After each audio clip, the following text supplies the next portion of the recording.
The tranquil solitude of my 100-acre property, Cedar Ridge, was permanently shattered the morning I drove out to find a towering, automated wrought iron gate cemented directly across Old Ranch Road, the single legally deeded ingress and egress to my land.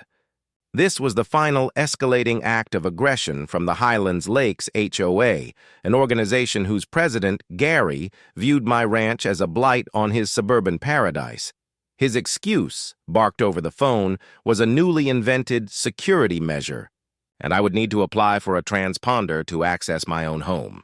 This illegal blockade was not only a clear case of trespass and obstruction of a private easement, but it was actively costing me money by delaying a critical feed delivery. Realizing a civil lawsuit would take months, I opted for a more immediate deterrent, calling my longtime friend, Sergeant Dan Evans, who, though off-duty, agreed to meet me at the site. When Dan arrived in his personal truck, wearing his department uniform shirt and carrying the undeniable presence of law enforcement, Gary and his two board members were standing smugly beside their unauthorized monument. Dan didn't threaten or yell.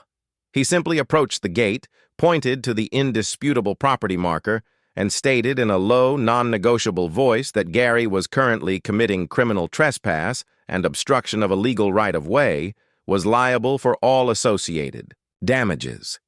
And if the gate was not removed by the end of the day, a formal criminal complaint would be filed with the district attorney.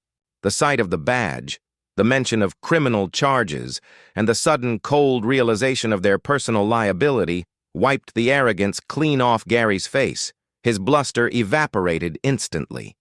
He and his cronies scrambled into their SUVs without another word, literally abandoning the expensive illegally installed gate on my land and speeding away in a panicked cloud of dust. The fence remained, but the power had shifted. They had chosen to flee the scene of a crime, handing me all the evidence I needed to proceed with a crushing lawsuit that guaranteed the HOA would never attempt to control a single inch of my land again.